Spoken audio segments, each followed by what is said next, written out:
comic manga for Kickstarter, a crowdfunding campaign. We are so lucky. We are so lucky to have with us today our guest, Phillip Russertt. This man is a true value member of our group, Artist Jobs and Showcase. Is a true warrior. I've known this man since he was just raising the idea of tragedy until he crowdfunding it on Kickstarter, Indiegogo. Did he not only crowdfunding it, he conquered these campaigns and made them so epic. Many of us did support him. He did awesome work. We are so happy to have him today sharing with us all this experience that we are going to know. So if you are going to launch a successful comic and manga for Kickstarter in 2021 or 2022, this is definitely, of course, it's going to help you. So stay tuned with us. Hello there, Philip. How are you? Thanks for having me on, man. We are so happy to have you today. Yeah, I have to say your your group page is one of the best, man. You're a great admin. You're really there to support, to help people find work, share their projects. You've been a huge help for me to be able to post on your page, and you don't have any. You're really not tight with restrictions. You're not an ego person. You really just reach out there for the sake of people. So I appreciate that. This is a great honor for me. I'm only organizing it with other admins. You are actually all you and the other ones who are posting on this group are the true valued members, are the true admins, are the true ones who is making this group a huge success. Well, I'm only and other admins are helping to organize this. So before we start with our questions, we want to start a very funny unscripted one. Are you ready for those? Yes.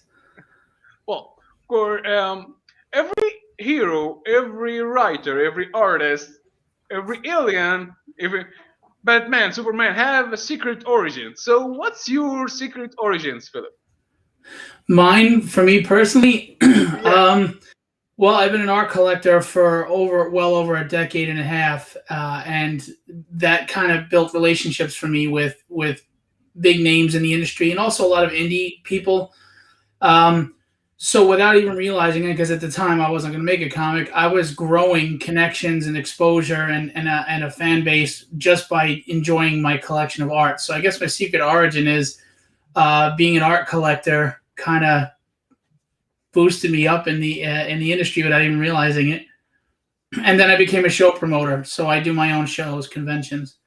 Yeah, this man does shows too, so go ahead and follow his links. I'm going to be posting the links of his show in the YouTube section, the video section on Facebook too.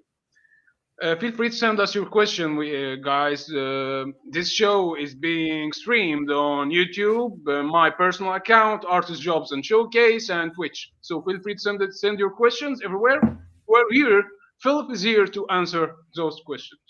Well, do you Best I play video can. games? Do you play video games? I did, but I don't have time anymore. I work three jobs, and I have small children, and my wife, and a home, and everything I'm doing in the community. But I do love them. The last one I played was Zelda Breath of the Wild, which was awesome Oh. on Switch. So yeah, that's an amazing game. Mhm. So, if you wouldn't be a writer, what would you be? Well, the funny thing is, I was a musician. I was a drummer, and I could sing, and I gave that my shot. And I was successful on a low level, but it just wasn't in the cards. So, but I've always had like a creative spirit. So, I guess I'd be a musician if I wasn't a writer. But I'm a nurse Mhm. by day right now. So, Well, the final one is: are you a villain or a superhero? both, neither. Um, I don't think. I think I unintentionally might do things not the right way. Nothing's ever malicious, but I'm really nobody's hero. I'm just trying to get through the day like everybody else. So I guess I'm supporting cast.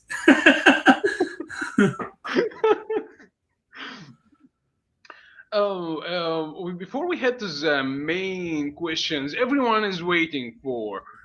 how did you break into the industry? How did Philip Russertt start making his own stream, his own comics, his own writings? How did you break in? Well, the long story short, as I said, being an art collector, I started to get to know a lot of big names in the industry and becoming friendly with them. And in 2017, I'm the kind of person that if I don't like the way something's done, instead of complaining about it, I just do it the way I think it should be done. So I have nothing against pop culture shows, but I just felt like comic creators weren't getting any love anymore at these conventions that started out supposed to be about them.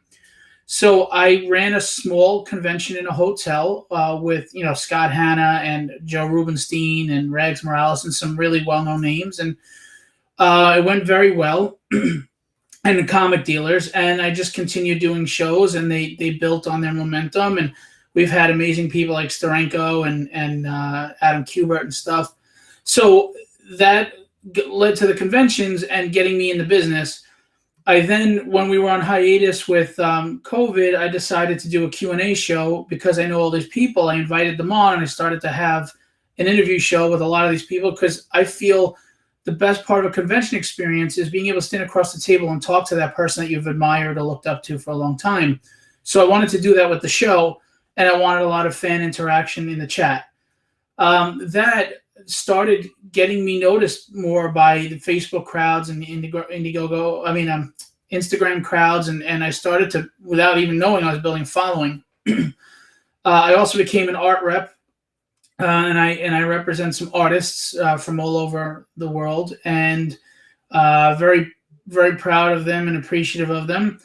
And then I got really sick, and it was actually almost fatal sick. And I was in bed for 6 weeks. I was in the hospital for a week.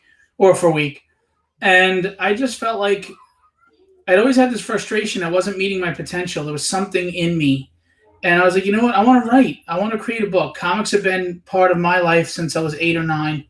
So I started writing this book in February while being in bed.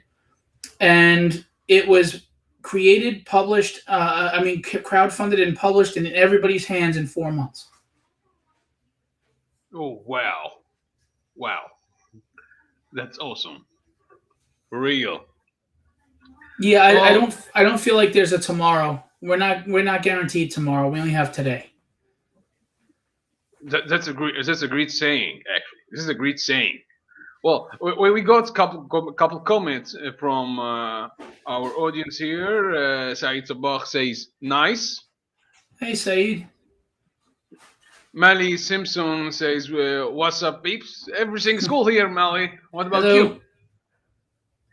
So thanks for coming out and listening to me ramble. For beginners, what tires do you recommend for crowdfunding? We are going to mention and talk about this after a couple minutes. Artist Hammer Mustafa sending gloves. So, our next part is every writer have his own influence. So what influence have shaped your writings? Well, ironically, I didn't like reading as a kid, so comic books got me to start reading. But as far as comic books, I mean, as far as like novels and books, I was a huge Lord of the Rings fan, and at 9 years old, I read the trilogy and The Hobbit. So I'm a big Tolkien fan, or Tolkien, I'm not sure how you pronounce it. I wouldn't say I write like him, but he was, he inspired me as far as the ability. I mean, the guy created his own languages, But as far as world building, he's amazing as well. And as far as comics, Chris Claremont and Peter David are probably my favorite writers. I love the humor that Peter David puts in and how he develops his characters. But I also love Claremont's long game. Claremont will write and add plots in a more realistic way where, the story unfolds over time. You get to know the characters over time. Like in real life, you don't get everything force-fed to you. Like Andrew, you're not going to sit here and tell everybody everything about your life in 1 second. We're going to get to know bits and pieces of Andrew as time goes by. And Claremont writes like that. So I've been told my writing style, you can tell that I'm a fan of Claremont. I am by no means saying I write like Claremont. He's a legend. I'm nowhere near there, but stylistically, you can tell he's a big influence for me. Mm-hmm. That's cool. Um, how does an idea for a story begin? What's the steps of your creative process? Well, I mean, I do think first of all, most writers, at least when they start, write from themselves. Their own life experiences are incorporated into whatever it is that they create. Um, I mean, there's a lot that goes into writing. You have to establish first of all, what kind of a genre is it? Is it going to be fantasy, sci-fi? You know, what world do you want it in? What are the cultural parts of the world you want? Is it post-apocalyptic? Is it a time period piece like London during Jack the Ripper times? And I think that's usually inspired by what you've read, what you've been interested most by. And I think good writers inject a little bit of themselves or the people that they know and are close to into the characters, which is what I do. Of course, you have to come up with your protagonist, your hero, so to speak, or the person they're focusing on, whether it's an anti-hero or not. And then you go into all the points of that character first, and then you, like a spider web, it just starts to grow and spread from there. That's the central universe. And through understanding who that character is and what story you want to tell, what are you trying to say, you start developing the world around them. Like, where are they based? Who are the side characters or the supporting cast? Who is the antagonist? Who is the challenge that they're going to face? And then as you go from there and you outline, you can start creating those key events that happen. And then you can outline like the exposition that goes between, that connects those key events. And what are you telling in the exposition? Because as much as the key events and the action and the drama engage the audience, investing in the character is where you have to put that important exposition in the middle. Mm-hmm. Well, you just mentioned creating the universe. Well, for tragedy, we can when we are flipping the page of tragedy, we actually see um, uh, a city, a very standard city, a city we can find today in movies, in life, in United States. So, but we have a very strange vibe when we are looking at the city of tragedy. Well, how did you get to create such a universe Well, I for mean, it's grounded in Manhattan. And the reason for that is she's part of the Irish Mafia as an assassin. And in the 60s and 70s, they were called the Westies. The Irish Mafia actually was in Hell's Kitchen. So to try to ground this unreal world in a little bit of realism, I went with that. The whole point, though, of how the Manhattan is depicted in the book a lot is to show how vast it can really and overwhelming it can really feel being in Manhattan. If you've ever been to Manhattan in the city, you've got these huge skyscrapers. It's crowded. There's tons of people of all different cultures. It can be very overloading and a lot of sensory overload, and it's kind of chaotic. So yeah, this is the part when I want you to mention. So it's very symbolic of the chaotic nature of my character. She's got all these inner demons that she's facing. She's got all these emotions and these things that we all relate to.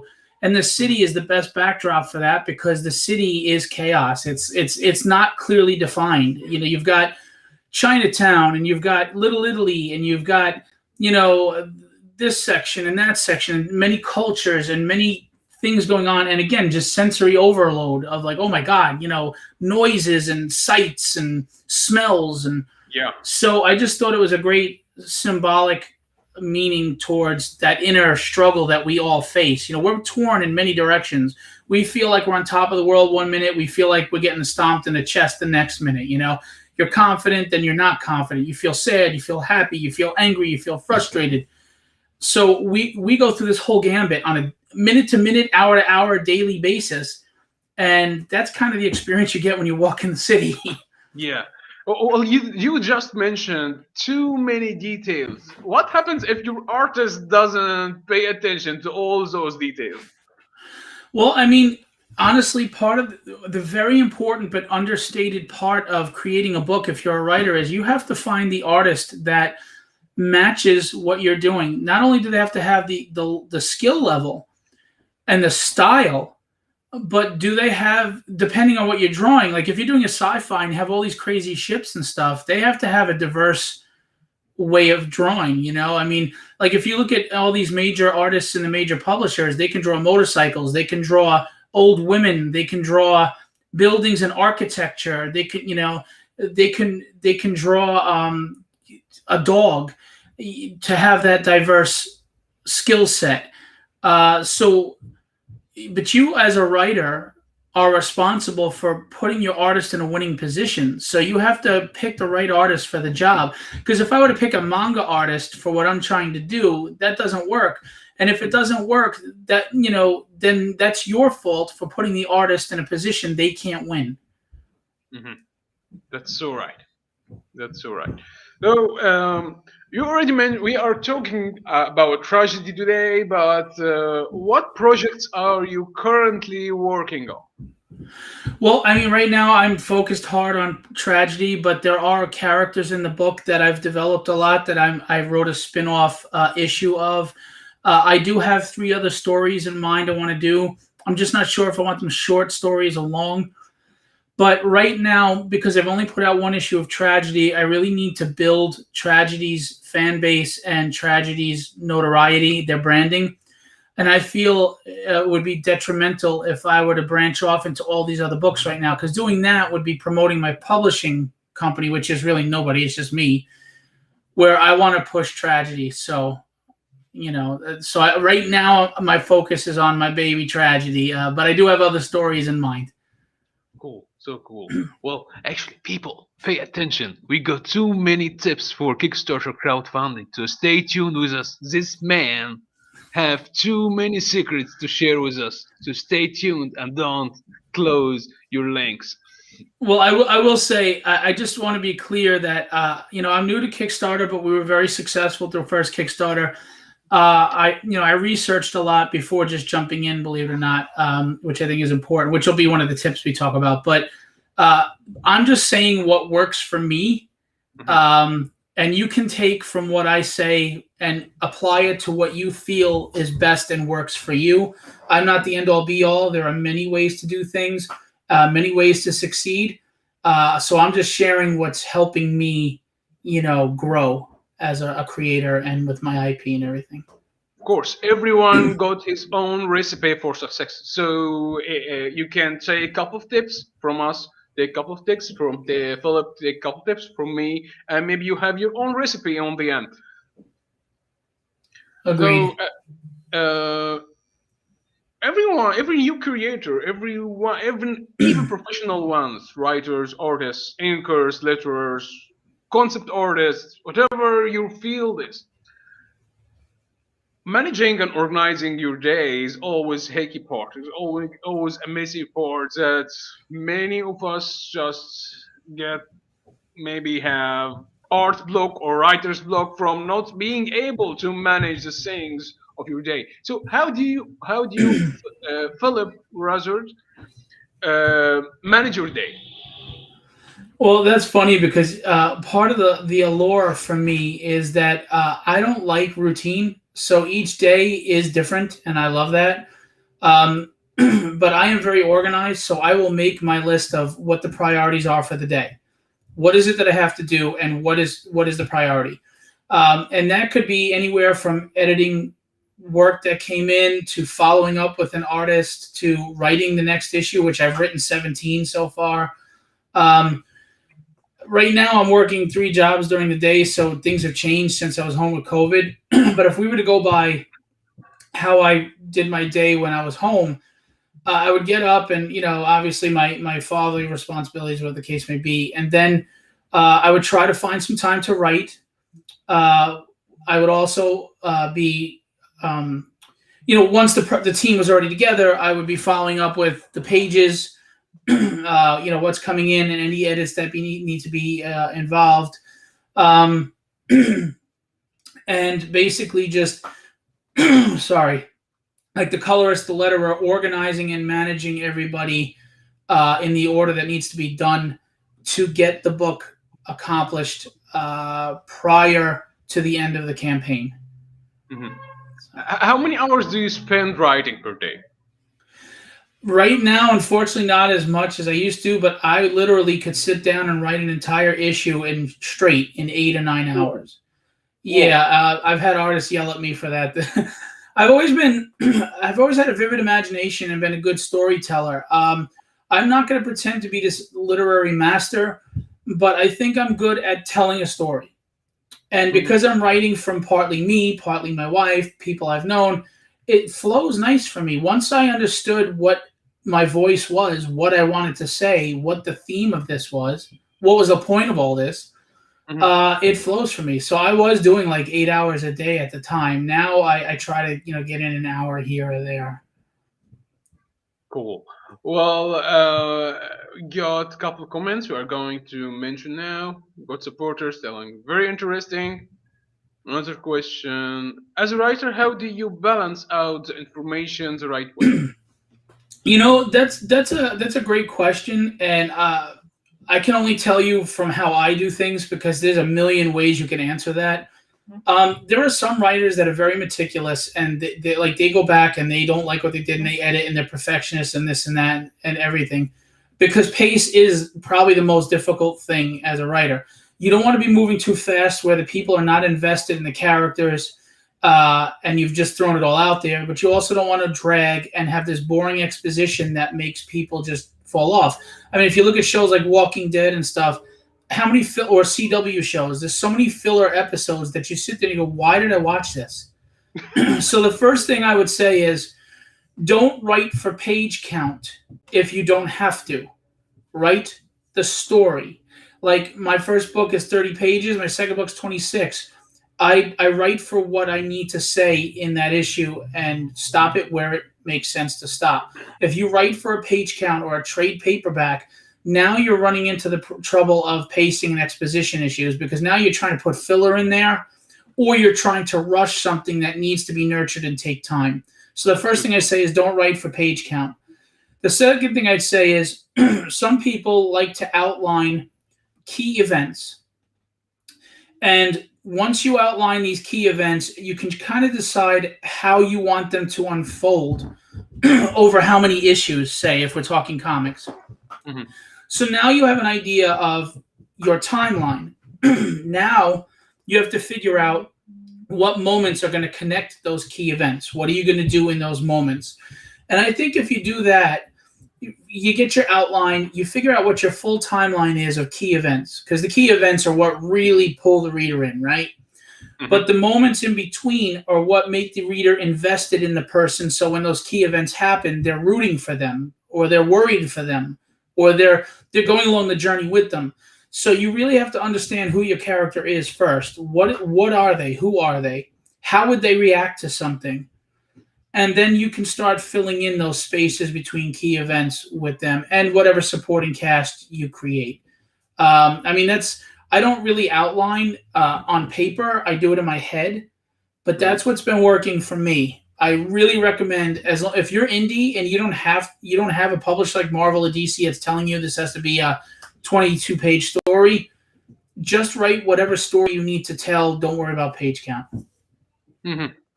That's a very amazing tip, actually. It feels so helpful.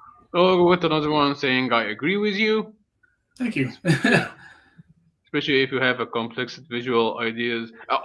Phillip does have a very complex character already. The name is Tragedy, so you'll have to imagine what's going inside the book. It's heavy. It's got a very heavy and dark story. And the funny thing is, you don't even know, people don't even realize where this is going. This isn't some urban street tale. She's not an Elektra or a Daredevil. It looks like that, but she's not. It's so much more than that. I go into spirituality and the inner conflicts we deal with. Oh, thank you so much. I don't know who said that, but I really appreciate that. Thank you. I'm really grateful of all the people that have put their trust in me. I really am, and the feedback has been phenomenal. Which, look, I'm a human being. I'm fallible. You want to do the best you can. You want people to like and appreciate what you're doing. So getting positive feedback is a wonderful thing. But I also encourage people, if there's something you thought maybe could have went a better way, I can handle the critiques. I can handle the thoughts. I want to be better. So Well, Philip is a true supporter here. He's been supporting me in the group. He's trying his best to make every day a better day. And he's a good fighter. So thank you. tragedy, as he said, is his new baby. So go ahead and support the guy. He's doing a great job. I actually like the character,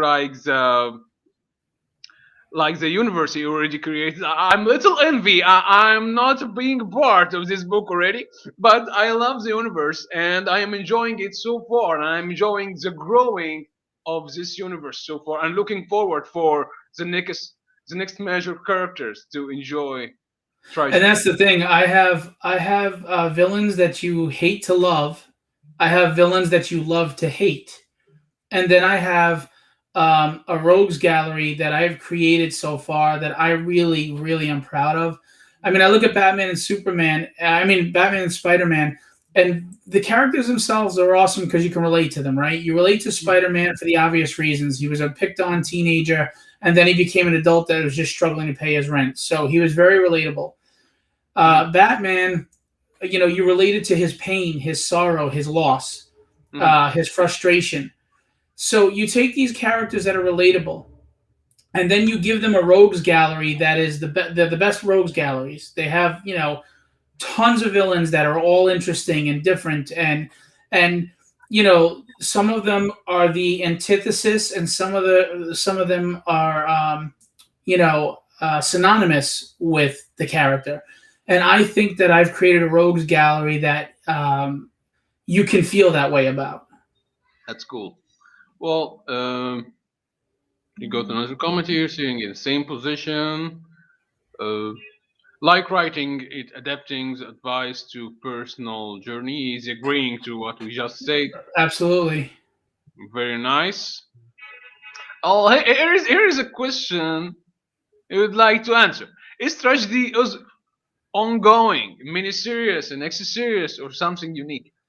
Tragedy is ongoing. I literally have stories in my head at least to issue 30. I have written the first 17 issues, and I have stories easily till issue 30. So I have no intention of stopping this until nobody wants to hear the story anymore. We want to hear the story more and more. I see the point. It's for two, same way. It's a hard way to do things. Well, we got another one. How do you make character that dark and evil, complex, retailable? Well, you see, that's the thing. I don't think if you make a villain just straight up dark and evil, they're relatable. They're not. Mhm. The whole point of a villain is that they don't realize they're the villain. Yeah, They think they're the hero in the story when yeah. they're not. They justify what they do for what they think is the noblest of reasons. These things That are always right. Yeah, and it's that gray area that makes them relatable. Like you look at Magneto and the X-Men. This was a man that dealt with Auschwitz and Germany and things like that. Is he right for the evil he does? No. But can you understand why he does it? Yes, you can. You can understand that frustration and that anger that he has. You can understand his need for preservation after he was the Jewish people almost annihilated with genocide. So I think the key to relating to a villain is that not everything is just black and white, cut and dry. Good people do bad things all the time, and bad people do good things sometimes. So Yeah. if you can portray that properly, I think you'll have a relatable villain. Mm, that's cool. That's a very amazing answer, and it's so helpful. Um, we got another couple questions before we start the Kickstarter part. Uh, Are there any mistakes that you frequently see other writers making? If so, what are those mistakes and how do you think they can be avoided? Now, mind you, I'm a new writer, so I'm not coming from where I'm Chris. I am onto somebody. I'm just going by my personal observation. Yeah, Um, yeah. uh, I've had people ask me to edit their books, and the thing that I run into the most that I find frustrating is when writers don't trust the reader. And what I mean by that is they feel they have to narrate everything to the point where they're dumbing it down for the reader, and you feel insulted or like this is immature. And give you an example. There's a woman tied up to a pole. She's your protagonist, and you're showing her with a knife, like hiding, and she goes, and then you have this word balloon that says, "Good thing when they checked me, they missed this knife, so now I can cut myself free and get out." I mean, that is so much unnecessary exposition and dialogue. And now the reader feels insulted, like, no kidding. Of course I know that. And you're also not trusting your artist to tell the story too. Comics are an aesthetic medium. It's all visual, a visually Of aesthetic course. medium. You have to Yeah. trust your artist to help convey the story with you. And you have to trust the reader that they understand what you're trying to say. Yeah. And you have to write it that way. So like in that circumstance, just show her with a little knife trying to cut the rope, and all she has to say is, "Idiots miss this." Mhm. You know, Of course. quick to the It's point. The always the, reader the, understands. the image versus the narrative. Yes, it has to be a fine balance, and you can't over narrate things. You're not Morgan Freeman on the wormhole. You know what I'm saying? Like when you narrate things to death, you are now talking down to your audience, and you're making this long drawn out explanation. You ever talk to somebody that turns a simple subject into this 45-minute dissertation? You're falling asleep. You're like, oh my God, does this ever end? Well, if you do that as a writer, you have lost all your readers. Get to the point. It's a comic book, by the way, also. You only have word count, like it's like 35 words per panel is really the most you should do, depending on the size of the panel. So get to your point, allow the artist to share some of the storytelling with you, and trust your audience that you don't have to spell everything out for them. Give them room to interpret, give them room to relate, give them room to think for themselves. That's so right. I do like this. I don't like treating your readers as dummies. Yeah, and I don't think the writer means to do that. I just don't think they have confidence in their own writing to feel that the reader will understand what they're trying to convey. Mhm. Well, interesting. You tell the artist, but you show the readers. Yeah, I mean, again, the right artist on the job is going to be able to convey through body language, facial expressions, or whatever's going on in the panel. That's the whole point of sequential art. It's telling the Of course. story. That's so right. If anything, my narration, my writing should support. We should support each other. It works both ways. It's a very symbiotic relationship. My writing is to support their sequential art, and their sequential art is to support my writing. And as long as Yeah. we both know our roles, and no one thinks they're above the other person, then you get that nice meld of respecting that person's craft, and you both can really make something great. Mhm. Exactly. Here is a question that many writers and artists face as an obstacle and they can't overcome it. How do you build imagination? How do you have imagination when you are designing a character, when you are creating a universe, a weapons for a character? How do you come with the idea of tragedy using the same face of tragedy? So, many questions like this. So how do you build imagination? Well, I mean, again, I'm kind of a rare situation for me. I just had a vision. She just popped in my head what she looked like, and she had the tragedy mask, the tragedy theater mask, and I Mhm. said, "What? This is interesting." So right away, I went with tragedy. That was the name, and I was like, "Well, who is this character? What story am I telling?" And as I said before, at least when you start out, until when you become a seasoned writer, you can write about anything, right? Well, I'm not a seasoned writer, so I can only write from me. And what I mean by that is I started to decide this character had a little of my wife and a little of me in her. You know, our pains, our sorrows, our triumphs, our achievements, what matters to us in our hearts. And the character kind of formed herself based on that. You can't force something. You can't force something to life. You can't force a character. You can't force the look. You can't force the world. The reader will see it. It'll be known that it was forced and pushed. It has to flow naturally. And for it to flow naturally, at least from the start, like I said, it's got to stem from what's in you. What are your interests? What are your likes? What are your dislikes? What makes you happy? What makes you sad? What are you relating to? And when you Mhm. write for you, you start to get this world that's built around it, because it's kind of like a chain of events, right? I know Yeah. that this person is this and their occupation is going to be this. Well, if you know that they're going to be a reporter like Clark Kent, then they have to be in a big city for that to make sense, right? Yeah. Or are you telling an intimate story? Maybe he's a small time reporter in a small Midwest town. So if you know this, what are you trying to say? What is your voice? You'll start to know what the setting is. You'll start to know who the people are in that setting and how they serve the story and how they interact with your main character. Mhm. You know?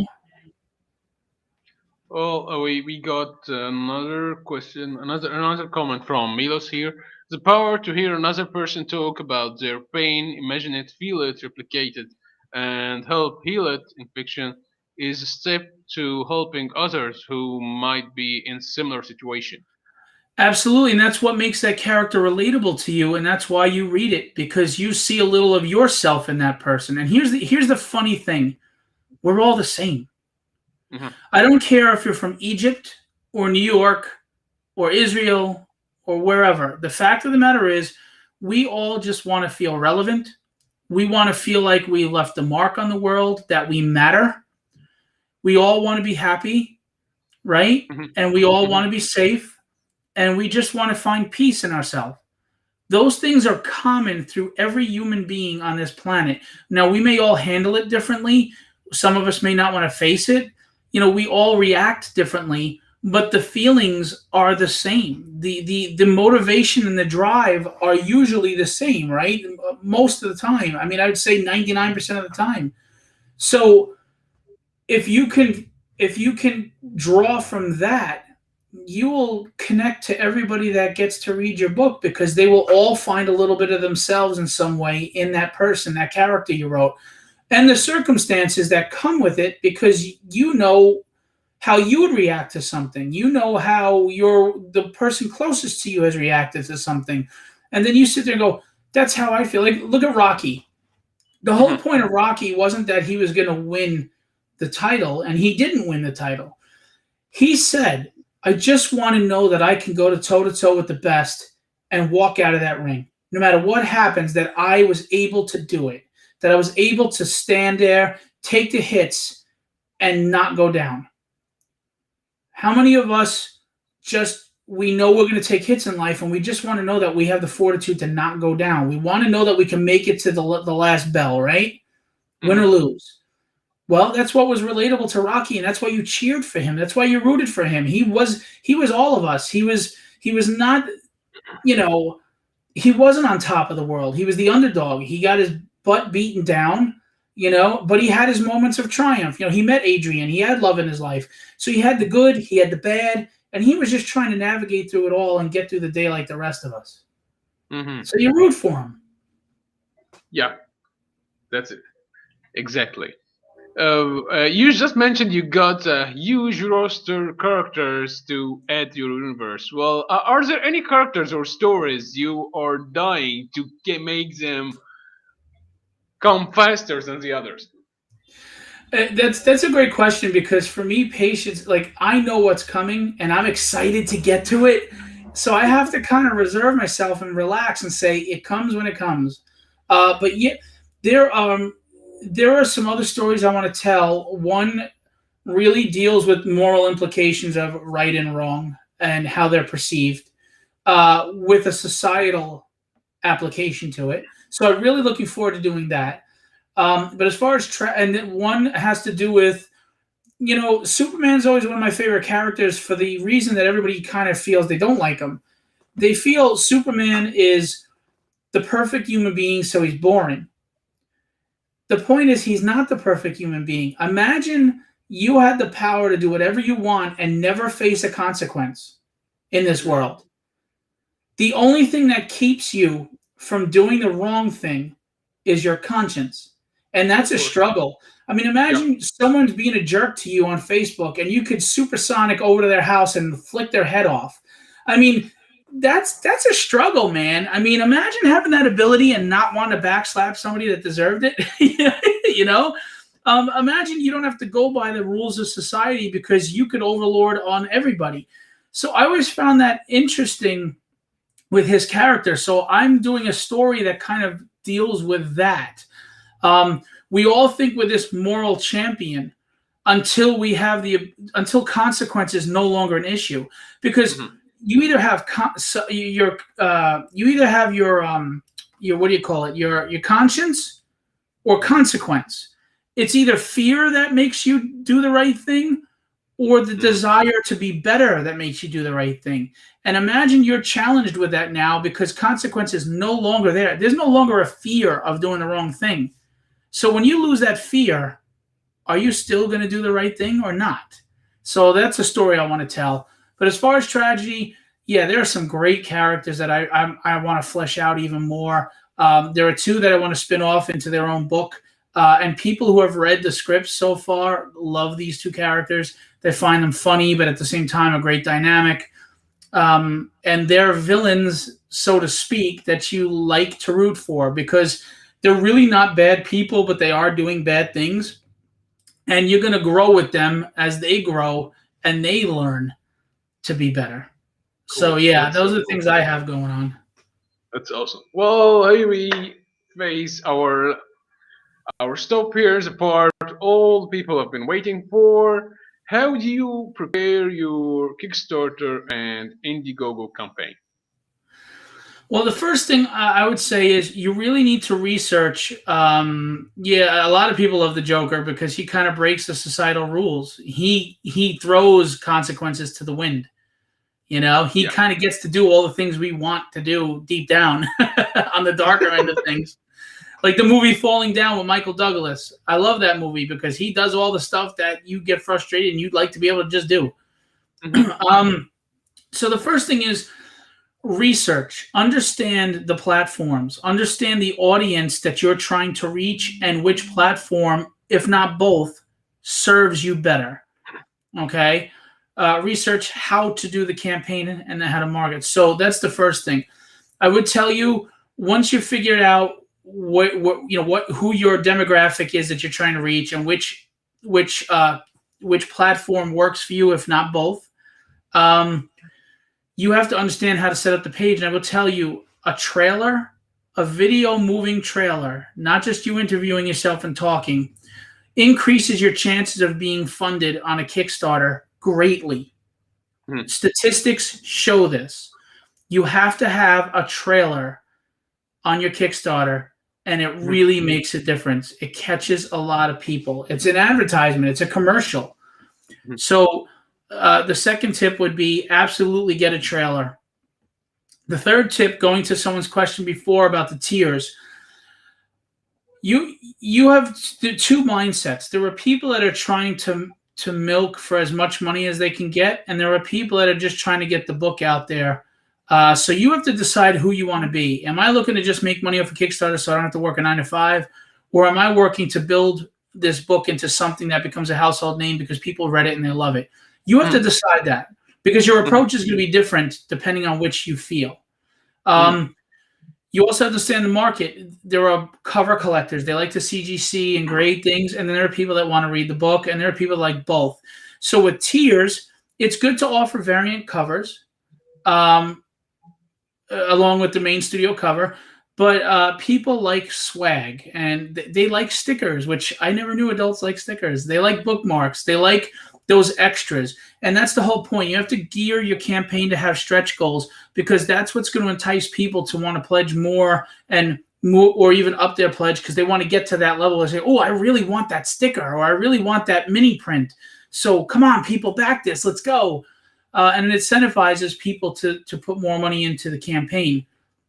So you have to really understand your audience to know what stretch goals will work for them. Like I have a lot of art followers.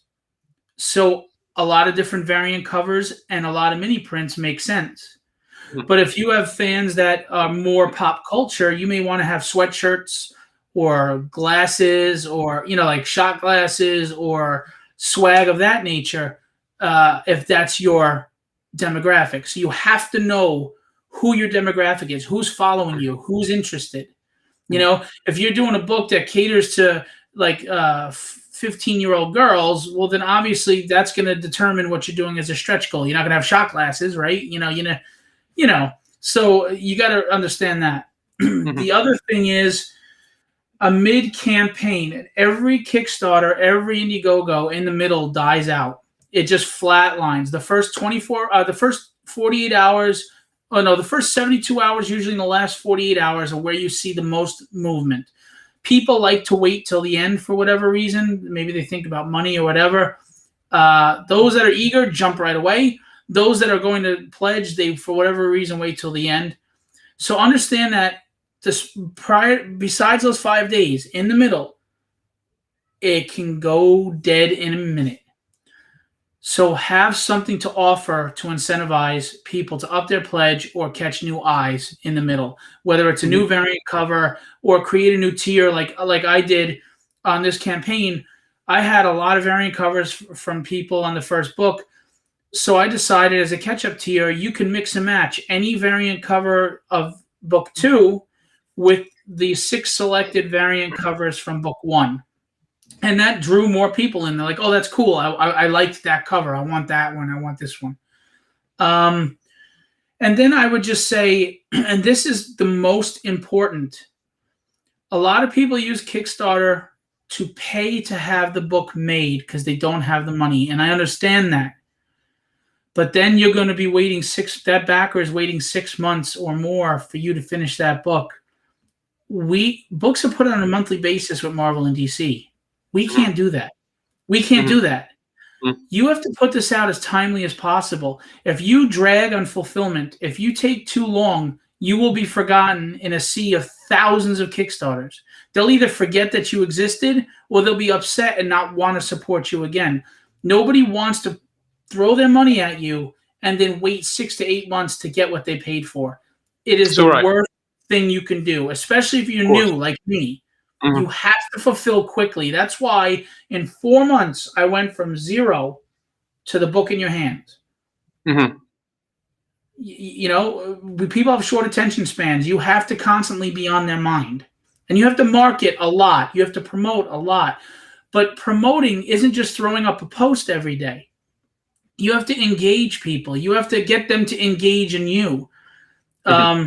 Is your content something that they're going to want to have a voice about? Are they going to want to talk to you about? Are they going to want to say something? Because if you don't understand how the Facebook and Instagram algorithms work, you'll get the same one or two people looking at your post every day. You're not reaching anybody new. Exactly. Yeah. So you got to put up posts that get people engaged. And the more people that comment or like on the post, the more Facebook bumps it up in the feed, the more people see it. And the more of your friends on your friends list see it that you never interacted with before.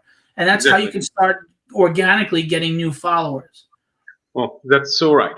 Well, we got another questions about crowdfunding and Kickstarter, but I'm going to hold those back because I know you do have a slideshow for us.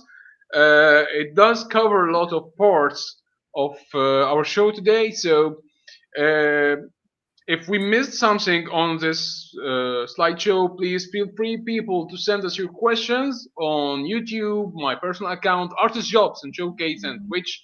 Phillip would be so happy to answer all those questions.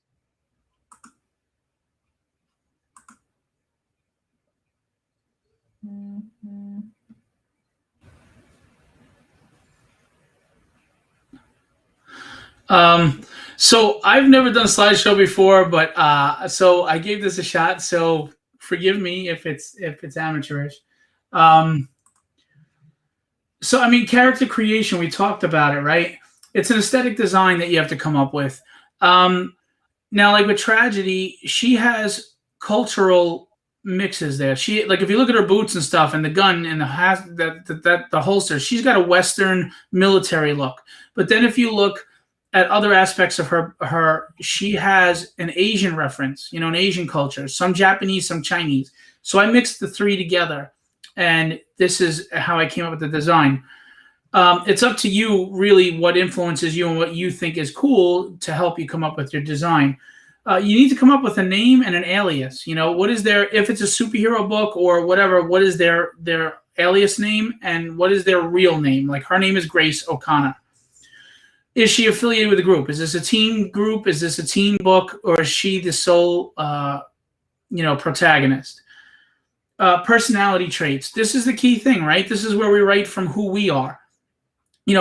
What are this person's likes, dislikes? What are their triumphs and what are their victories and what are their defeats? What motivates this person? What fuels them? What makes them strive for more? What is their conflict? What are they fighting? What are they dealing with? How are they relating in a human way to you? So these are all the personality traits that you have to develop. Like for Grace, she's dealing with a life that she doesn't want. She feels it was stolen from her, those frustrations. She's dealing with moments of feeling confident and moments where she's not confident at all. She's dealing with moments where she's angry and she wants to lash out and she doesn't know where to focus that energy, So all the things that we deal with. Abilities and skill set. Is she superpowered? Is she a skilled combat fighter? What are the weapons that she has? Like you see, she has a blade on the end of her long hair braid, which I thought was kind of cool. She has guns. She has a katana sword, and she actually has these claws like the ancient Chinese weapons that can come out of her gauntlets. She has other weapons at her disposal that you'll find out through the books, like bomb pellets and gas pellets and things like that. So you want to figure out what's her skill set, what their skill set is, what attributes and abilities that they have, and that includes what weapons or whatever at their disposal. What's their occupation? Like that's very important. She's an Irish assassin, right? Well, Clark Kent was a journalist. Batman is a rich philanthropist, who owns his own company. So that's very important. And then finally, backstory. What created them? And it's usually something, an adversity, a struggle, right? That created and spawned whatever they are now. So those are the things you kind of look at when you want to do character creation.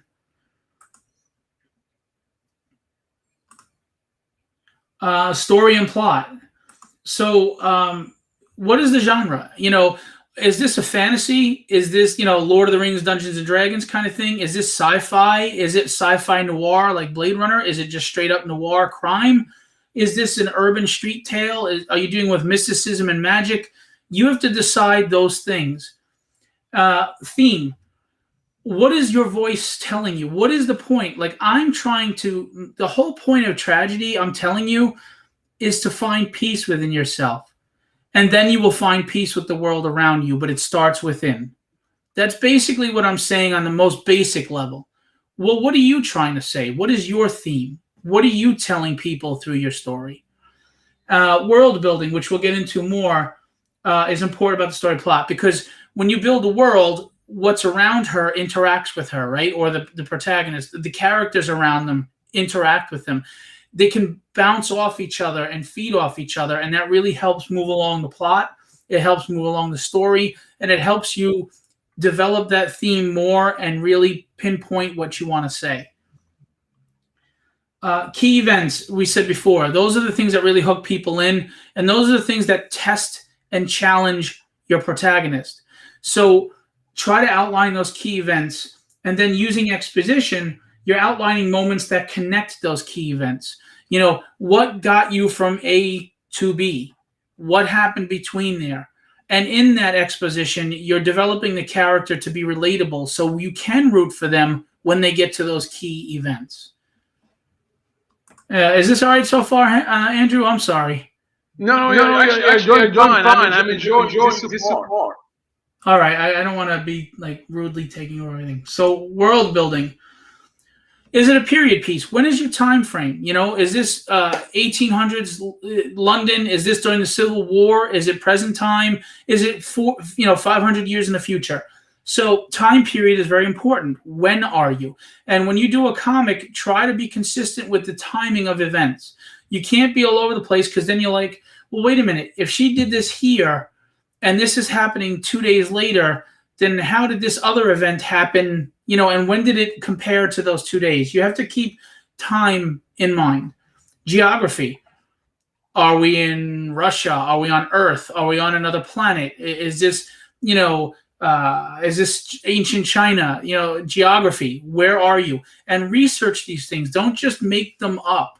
As much as you're in a fantasy world, some authenticity is required. Understand the Chinese culture. Like, if you're going to use a Chinese armor, make sure you didn't use a Japanese armor. You know what I mean? You have to be true to things like that. It takes research when you write. It takes research. Who are your antagonists? One or more. Those are the antithesis, so to speak, usually, of your protagonist, right? So those are the ones that are going to present the challenges usually to your protagonist. And you want to make them as interesting as possible. You want to relate to the villain as well and their motivations for what they're doing. Why are they doing what they're doing? Why have they become the adversary of your protagonist? You can't just say, oh, they're the main villain, they work. It doesn't work that way. There's got to be a motivation and reason why these two have come head to head and clashed. So think about those things. The antagonist is just as important as your protagonist when it comes to character design, motivation, character traits, etc. Supporting characters, very underrated. Supporting characters help push the story well if you develop them well. Supporting characters are the glue that put everything together. They also help with the exposition, and how your character grows and develops is how they base their relationships with these other supporting characters. Is it a love interest? Is it a family member from their past, or maybe it's someone they looked up to, a teacher or a motivator? Supporting characters used properly really are the glue and the foundation to the story and where it goes. And they can, if written well, they can develop themselves and bring on their own life. And it really helps the exposition, so it's not drawn out and boring, and it's not useless. You don't want to just put filler in there that people go, why was this even here? It's useless. And the cultural climate. Was it a past apocalyptic world? Was it ancient China? What was the culture there? So that's doing that. And then here we have branding. Obviously, this is my logo for Tragedy, thanks to Maura Marie and Rob Powers. So with branding, you've got the title, right? You've got to come up with, what is the title of my book, and does it make sense to what I'm trying to say? What, does it have a metaphor involved in it, or is it just straight up the character's name? Whatever you want it to be. I highly recommend try to keep it short and tight and sweet. Some books are the exception. Like right now, there's Something is Killing the Children. That's a long title. So there's nothing wrong with a long title. But usually people don't really want to go, through a long dissertation to tell you what book they're reading. Try to keep it simple and easy. 1 or 2 words is usually the best. X-Men, Uncanny X-Men, X Factor, Avengers. Usually that works best. And believe it or not, again, back to aesthetics, even whether this is a comic book or a movie trailer or whatever, font, look at the styling of the way he wrote Tragedy. It's beautiful by Rob Powers. Looks like and a the color, movie. yeah. And the color of it and the image. Do you want to put an image with it like we did here with the ballerina? Those things add to branding. They make it recognizable. You want to be etched in people's memories because they have short attention spans, because we have more information and more pop culture thrown at us now than ever with social media. So how are you going to stand out in people's minds? You have to be something that really piques their interest and sticks in their brain. The corner box. On a comic book, you have that corner box, and usually on the left side. Believe it or not, the design of that corner box is important. Like I miss they used to put all the faces. Like the X-Men had all their faces in the corner box. It's something catchy, right?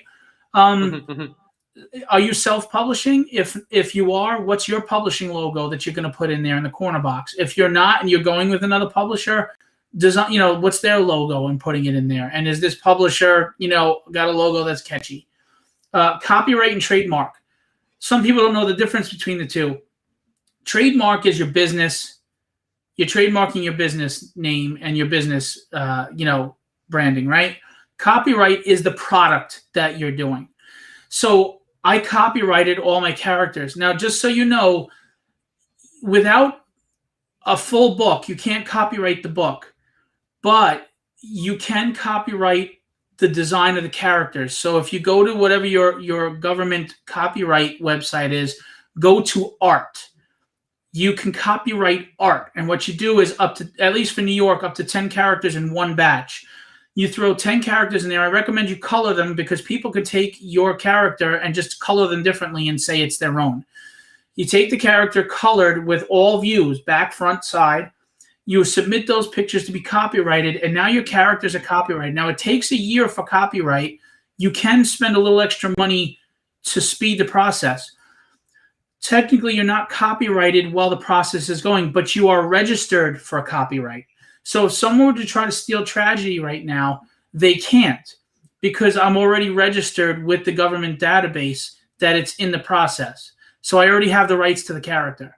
Some people say you could do the poor man's where you mail yourself the character and everything. Please don't believe that. Don't believe that. That doesn't work. That won't hold up. It might be added to an actual copyright to help you, but on its own, it bears no weight, no merit. It will not work. So how would you go on covering their workmen for international distribution? Not living in the U.S. Whatever province you live in has their own copyright laws.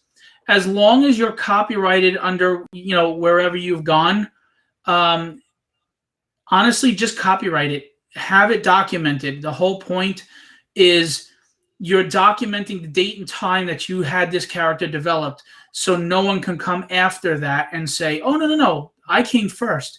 You're basically providing proof of time and the date that you created this character so that you can prove I came first. I did this first. So you could, wherever you live, look up what your copyright laws are. And if you wanted to, I'm sure you can look up any American copyright. You can copyright in both.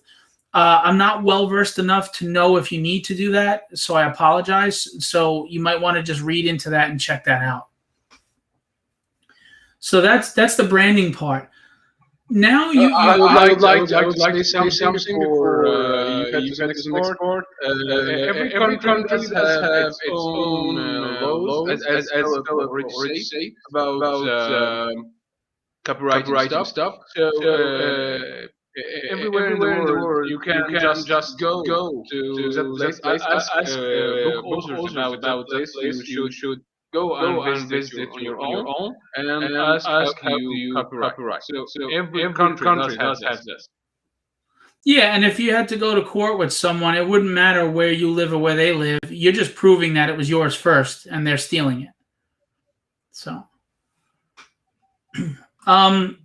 so now you're at the production level of everything, right? You've created your character, you got your story, you know what you want to tell, you know what you want them to look like, etc. So you want to write the script first, obviously, because this is the foundation of everything, right? You want to write the script, at least the first issue. If you want to write more, go for it. But write the first script, get it concrete down.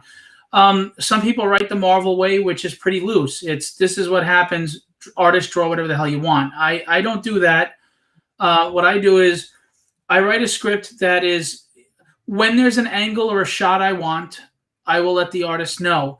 But I don't need to dictate in every panel what they do. Like some cases, I'll be like, all right, this happens, but now there's sword fighting for the next 5 panels. So feel free to use artist interpretation of the sword duel in the 5 panels. Just make it acrobatic or dynamic or brutal, whatever you want it to be. Trust your artist when you write the script for them, but they also do like some direction. Give them the setting. What's the background? What are the characters dressed in? What do they look like? What's the dialogue? What's going on? But you don't have to be on a stranglehold that the artist has to do every little thing. Let them have interpretation, because believe it or not, a good artist will come back with a better idea than you had in your own head sometimes. Establish the desired art style. Get that artist for you. Get the best artist for your book. Their art style, their ability sequentially, and their personality. Let's face it. Egos ruin everything. Every great rock band is because they put egos aside. Well, it's the same with the comic team. If a writer thinks he's more important than the artist, there's no respect there. You've broken the chain. There's no symbiosis. If an artist thinks they're better than the writer or more important, same thing. You both have to understand your roles. You have to be comfortable in what your roles are. And you have to be with the singular mind of, we want the best book possible that we can present. And that's it. So establishing a team, you also want to get an editor. A lot of people make this mistake. They think I can edit it myself. No, you can't. I can edit a book. I cannot edit my own book because I have biased eyes. And I'll tell you what I mean by that. I know what's going to happen in the script. So maybe sequentials don't convey that well, but because I already know what he's trying to convey, I think it moves smoothly. But if you're a reader that doesn't have a clue what's going on, it may not be smooth to you. Always get a third-party editor to edit the book. And try to get somebody who really knows what they're talking about, because editing isn't just making sure everything's spelled right.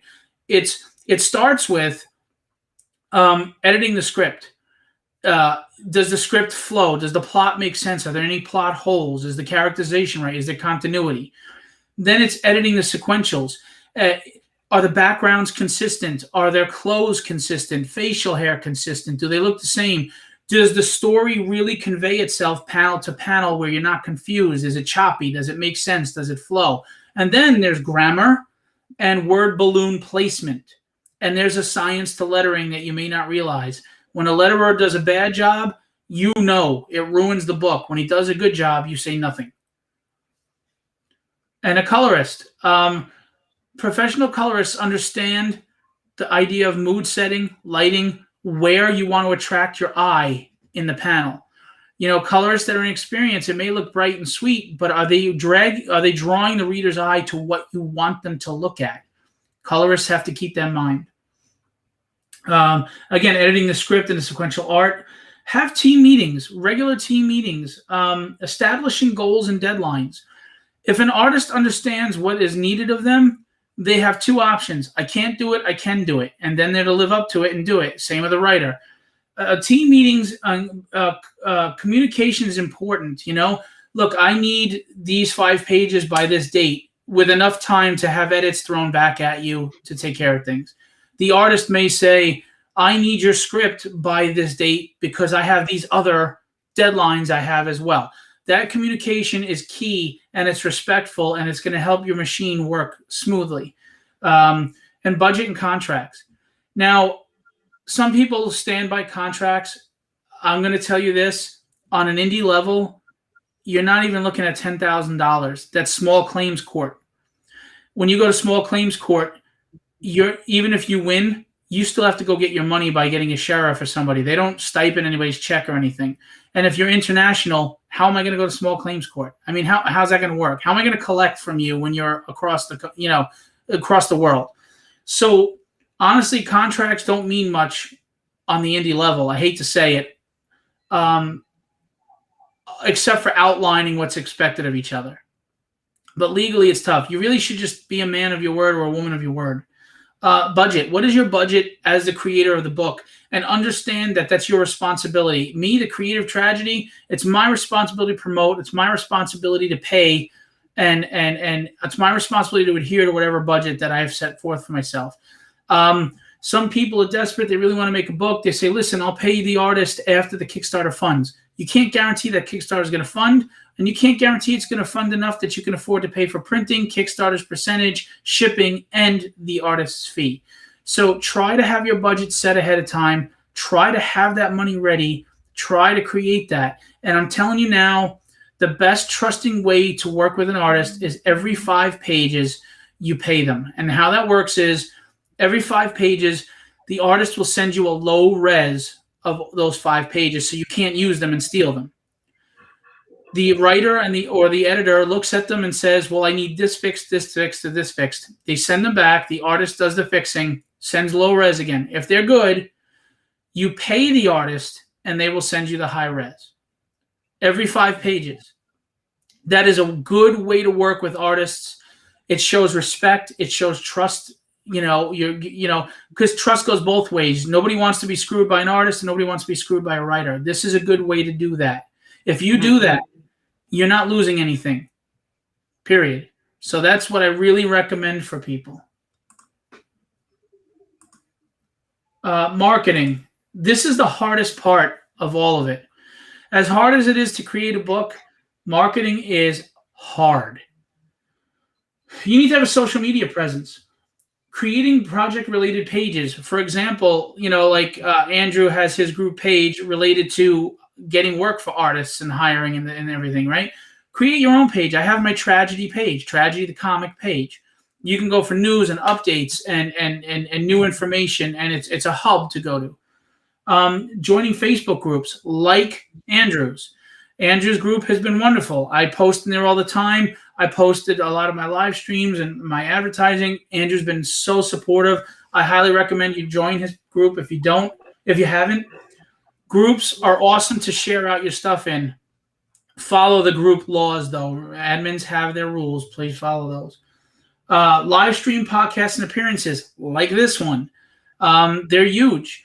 And I've had people say, oh, they only have this following. Be clear. Unless you're Todd McFarlane, don't tell me you can turn away even one person. I will gladly take one person. And every show I've been on, I get at least 1 or 2 backers. That's huge. Who am I that I can turn away anybody? And even if I was big, I wouldn't turn away anybody. That's just stupid. So do all the shows, no matter how big or small you think that live stream is, go do it. Social media contests. I have cover contests before every new book. It gets people engaged. It makes people interested, and it also helps hire artists. Whoever wins gets a paid cover. Whoever is a runner-up, I usually still pay them, and they become a print on the campaign, or I give them comps, or I give them files, or I give them their own published cover, one trade and one version of their cover, so they at least have a published credit. So do social media contests. Tagging and sharing is huge. Some people are bent out of shape about this. I don't understand it. I don't know why. Know who's okay with being tagged and shared with, but tag and share. Get it out there. Reach their page. Reach their audience with their permission. Interaction with other accounts. Nobody's going to invest in you if you don't invest in them, right? So if they have campaigns going on, if they have posts going on, like and share their posts. Comment on their posts. Help build them up in the feed. It becomes that nice symbiotic relationship where you take care of each other. That's very important. Understanding algorithms. Facebook algorithm, I'll give you an example. It's 2 days out. You ever see a post from someone 2 days later? Well, you have to understand that. So if you're advertising something that you want to be seen, you have to have that 2-day buffer, or a lot of the people are going to see your post after the event and it's too late. Understanding algorithms, how they work. The more comments and likes on your post, the more you're bumped up in the news feed and more people see you. And it starts this cycle, this rolling snowball that becomes bigger as it goes down the hill. Daily interactive posts. Post things that engage people to want to talk to you, to want to give you their opinion. People like to be heard. So post something that'll make them want to interact with you. And then you have Facebook and Instagram paid promotion. If that's your thing, some people say it works for them, some people it doesn't, but you have the option for paid promotion on Facebook and Instagram to reach new people. And that's really up to you. You can set it for geographically, like within 50 miles of where you are, or you can set it for anybody on social media that's interested in whatever it is you're promoting. And Andrew, at any point, if I'm going on, please tell me to shut up. Everything is great. I'm enjoying. Can't imagine how this is going to be a huge success. All right. Well, I just don't want to bore everybody, so I apologize. No. It's okay. Everyone's watching you.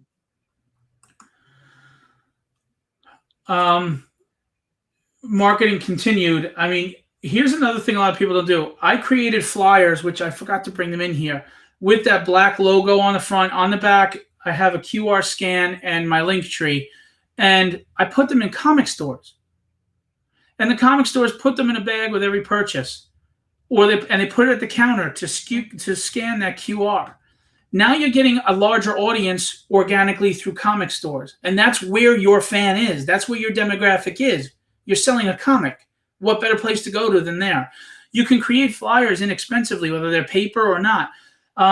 You can even create the QR scan, and if artists that you're working with are willing to, you can offer them marketing money, or you can offer them royalties, or you could just ask them as a favor. It's whatever your relationship is.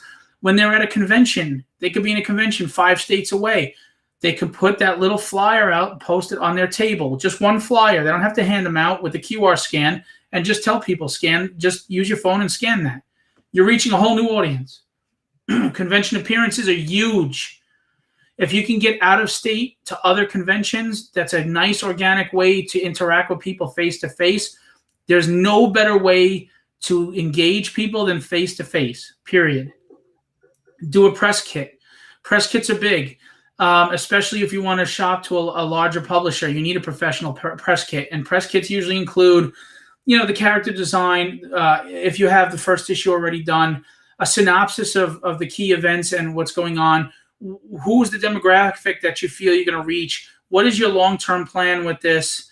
Those are the things that you put in a press kit. Create a tagline.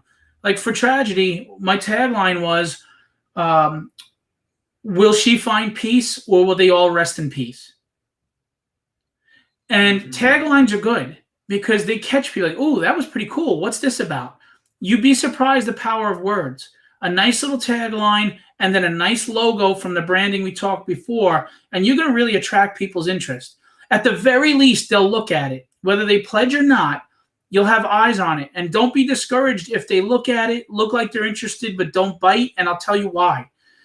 Maybe they're just not financially ready at that moment, but next campaign, they may be there watching that campaign and jump on and then buy the first book and the second book. You just want to get eyes on it, and your product will sell itself if it's a good product. You can use marketing firms, but that is throwing money into marketing, which obviously if you're going to Kickstarter, the point is you need money. You don't want to spend it, but it is an option. There are small-time marketing firms that deal with indie guys, and there are large marketing firms. You can always look into those. Cross-promotion. Right now, I'm cross-promoting with 2 other books that have Kickstarters at the same time. You can try to get their audience. They can try to get yours by cross-promoting, whether you do like a cross-promotion print that people can unlock when you reach a certain level, or having their campaigns at the bottom of your campaign page and vice versa, going on each other's shows. Cross-promotion is huge. We have distribution sites like Comixology and Amazon that you can put your book out on there. You don't have to just settle with off your own website. Comixology has a huge following already that they'll come across it. Amazon as well. You can use these sites to help put your book on there and promote. Now, will you have to pay a percentage of sales? Sure, but that's to be expected. They're providing you a longer reach than your own website can do. Marketing materials, banners, table runners, swag, like sweatshirts and things like that, posters and flyers. And again, Linktree and QR scans are huge. QR scans are the best thing to happen for us right now. People are lazy usually. They don't want to read or hit 5 links to get somewhere. You put the QR scan app, which is free on your phone. All you do is take a picture of the QR scan, and all of your stuff pops up that you put on the QR scan. Every website you have, every campaign you have, every link will pop up. I highly recommend QR scans. Crowdfunding itself. Choose the right platform for you. Indiegogo is usually more conservative. Kickstarter is usually more broad in spectrum. Kickstarter seems to have a larger reach, but you know what? You might find your demographic on Indiegogo is better. I recommend trying both platforms. I don't see the harm in doing both personally, but you have to choose, what you think is best. Creating the funding page. You have to create an engaging trailer. Trailers up your chances of funding a great deal. This is a fact. Provide a written synopsis. People want to know what the book is about. They don't want to just look at pretty art. They want to know that, it's an interesting story. I forgot to put it in here, but if you put samples of your pages up on a Kickstarter page, have the dialogue on the pages, because a lot of people don't want to buy a book just because it's pretty. They want to know that your writing is solid and that they're not reading garbage. Given about the creator and about the team, let them know about you, because you're also selling yourself. People will root for you if they like you. They'll back you if they feel you're worth investing their money in, right? If you're a jerk, no, they're not throwing their money at you. So let them know about yourself, like I'm doing now on appearances, you know?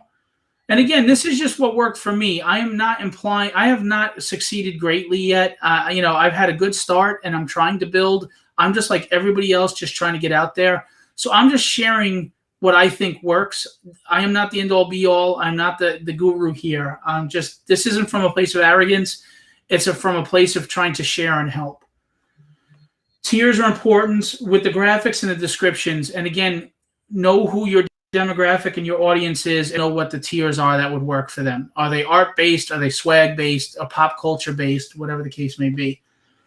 Stretch goals and backer goals are important. Backer goals are when you hit a certain amount of backers, you get this for free. That makes more people want to jump on and get the backer number up. Same with stretch goals. If we hit this amount of money, you get this for free. And I want to tell you, as much as we want money, the backer goal is way more important. It's way more important. You want as many people as possible to see your book. The money will come eventually, but you need a following. You need an audience. Fulfillment. You have to do it in the timeline you promise. You have to. You have to fulfill on time. It kills campaigns when you take forever. People have short attention spans, like we said, or they get mad and they don't want to come back. You're competing with thousands of Kickstarters out there, guys. Thousands. So if you don't fulfill on time, now you've lost their trust and you're already falling down in that group of thousands. Establish your shipping rates for national and international. If you want to do international or not, you have to understand what the rates are because in some countries, they'd be paying more on shipping than the book, and it's not worth it to them. So let them know what those rates are. Be honest, be transparent. Let them know that this is what you're going to face if you do this. And having said that, the importance of a PDF format. Offer a PDF. There's two reasons for this. Are you only making like $6 off it? Yes, but guess what? You're not paying for a printing cost in a PDF. There's no overhead on it. And you're reaching a larger audience that maybe they can't pay the shipping, but now they're going to get the book anyway. We're almost done, I promise. I became a project we love on Kickstarter, which is awesome because what that does is that bumps you up in the Kickstarter feed. So people will see you, they advertise you. Use updates often. Now, like I have my first campaign, I had 226 backers. I will go back to that campaign page and I will put updates in there to reach all 226 backers, hoping that they'll all come back. Okay? You have to communicate. You have to let people know what's going on. We've reached this stretch goal. We're at this level. We're looking good. Engage people. Let them know what's going on. Earn that trust. Mid-campaign add-ons. It dies down in the middle. Add something new and refreshing to spark more interest again. Set realistic monetary goals. You have to set a goal in Kickstarter. If you don't meet that goal, you don't win. I see people putting $20,000 goals and it's their first book because they want to fund the entire book with Kickstarter. Most of those don't succeed. $20,000 on your first campaign is absurd. You are not doing that unless you're already established like a McFarlane or Facebook. What's that? Already have a face on Instagram, Facebook.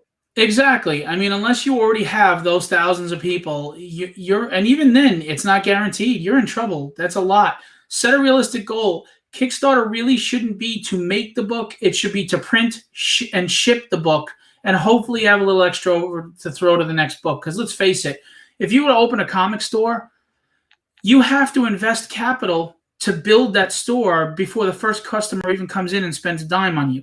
It's the same with creating this book. You have to invest your own capital into this book before the first person is going to want to spend money on you. That's just truth. It's a hard truth, but it's a truth. If you can't afford to make a book, you might want to wait a little while, maybe get an extra job, do what you got to do. The campaigns that succeed usually have the book, if not 75 to 90% done, they're completed before the campaign ends.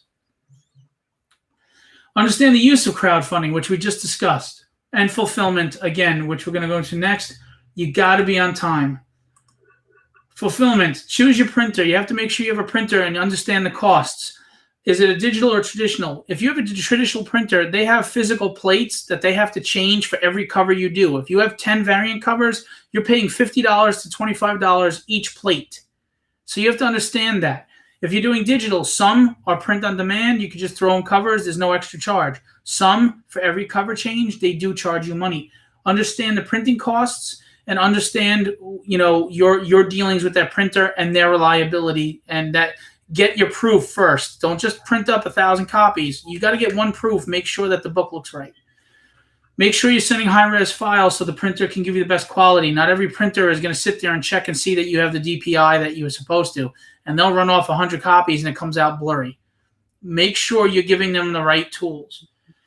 Establish a Dropbox or a digital file system with that printer so they can just go in and pull out whatever they need to do it. Dropbox is a great tool.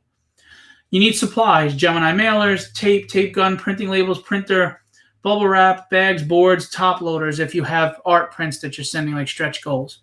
And just keep in mind, there are printers that print labels that don't require ink. You can get them. I forgot what they're called. I have one right here, and I never have to supply it with ink, and I print labels all the time. Look at your backer report. Print it up. It tells you everything you need to know about who backed and what they want. And make sure, sometimes people add on again later or do other things, like on Indiegogo, and they're in two different spots, and you don't want to be mailing out two different things to the same person that you just wasted money. Pay attention to your backer report. Pirate Ship and Stamps.com are postal service providers that give you a cheaper shipping rate. You can print the labels at home through their websites instead of having to go to the post office with 100 of these and have them pay for them each one like that. You print up the labels here. They take the money out of the account you establish, and all you do is drop them off at the post office already labeled. Those are key. If you need a fulfillment team, make sure you have reliable people that are competent, that can help pack all these books if you have a lot of backers, so you can meet that fulfillment time.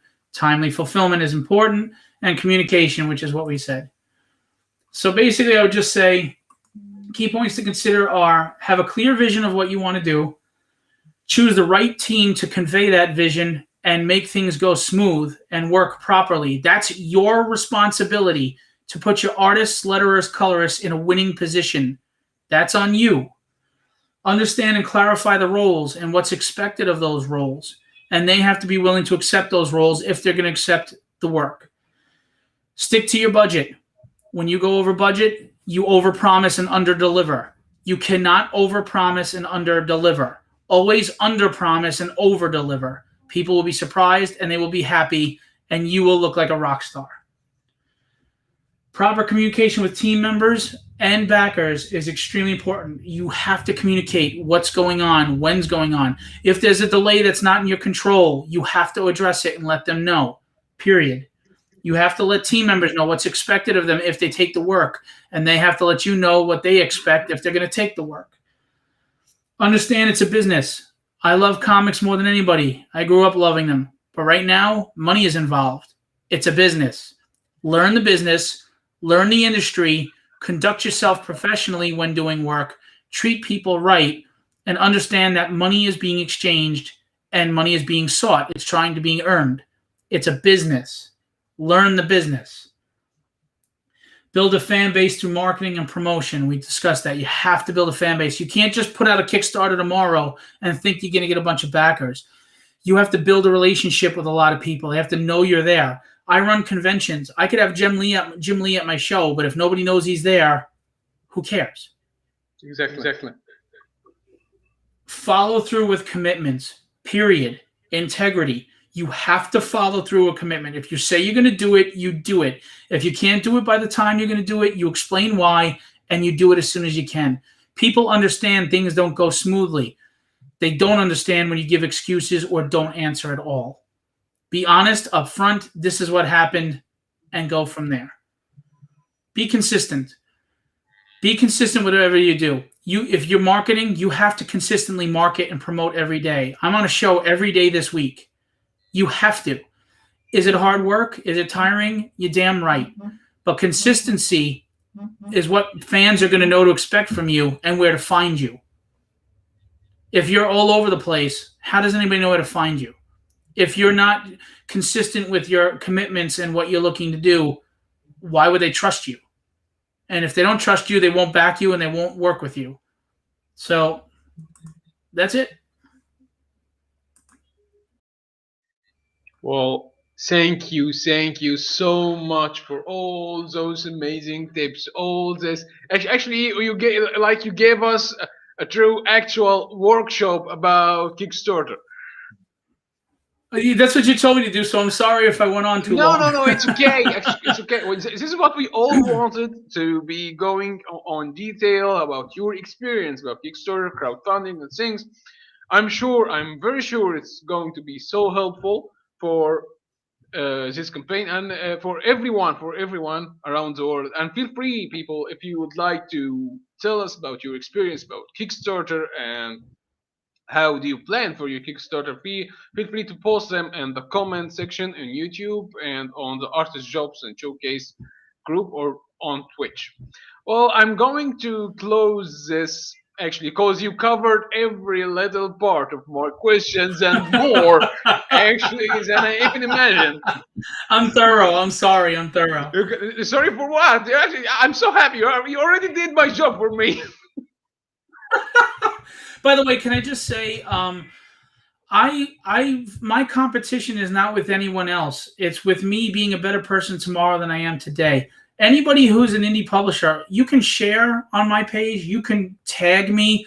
You can ask me to post your stuff. I'm happy to do it. I don't. That doesn't upset me. It doesn't offend me. We're all here together. We can build a village together better than we can if we're doing it by ourselves or tearing each other down. So I just wanted to share some stuff and of course promote tragedy, but please, I'm more than happy to reciprocate. You can anytime you want. Well, listen to this man actually and learn too many from him. Actually, I'm learning from him right now. So Oh, come on, you know a lot. Stop. well, I'm going to close it with a question that maybe pisses both of us right now, but it's going to be pissing you more. How do you deal with your haters? That's a good one. All right, so I'm going to say right now, one of my shortcomings is I'm a very passionate person, and some haters I can ignore, and some they get under my skin and I react, and I shouldn't. I should just let it go. I understand it's a shortcoming of mine. It really depends on the level of what they're doing. I don't care if somebody says something stupid or, whatever. I don't care. But if you start to make it personal or you're trying to hurt my reputation, that concerns me and I address it. They say that if you have a lot of haters, then you must be either being successful or they're perceiving you as being successful. And I don't find myself being successful at this point yet. I'm just like everybody else, trying to get through the day and trying to make a comic and get it out in front of everybody. I've had many successes, but in the grand scheme of things, I'm really not anywhere. I'm not a celebrity. I'm not anything big. But there are some people I think that get jealous and think I am, or maybe they just wish they were at where they think I am, and they lash out. Part of me feels sad for these people and wishes they'd find peace and happiness and to stop being jealous and petty. And part of me would like to slap the crap out of them. That's just the truth. But my advice would be what I don't follow and I should follow. So I'm not being a hypocrite. I'm learning. Let it roll off your back no matter what they say, because no matter what you are, no matter what you do, somebody is always going to try to knock you down. Liefeld, McFarlane, Jim Lee, there's always someone who's going to knock them and say something's wrong. If you focus on the 5% that are negative instead of the 95% that are positive, then you lost. And I have to be better at that. Right. And I admit that. Well, everyone, this is an advice for everyone. We need to stick to keep our eyes on our goals. We don't need to be distracted from our goals, because every little step we go through, every little success we make, we're going to make more haters. This is, as just Philip just said, more haters just mean you are making your job so right. So Many thanks, guys, for watching. We thank you, Philip, for all for your time and all the experience you just showed to us and shared to us. Thank you for having me. I appreciate you listening to my long diatribe. I enjoyed it so far, and I'm sure YouTube viewers will love it so far. Our group, Artist Jobs and Showcase, will love it too, and our fans on Twitch. So many thanks again, and Thank you. thanks to you. Well, thanks to our audience, and stay tuned for our next interview. I may not be able to make an interview for the next week, but maybe the week after. So stay tuned and goodbye.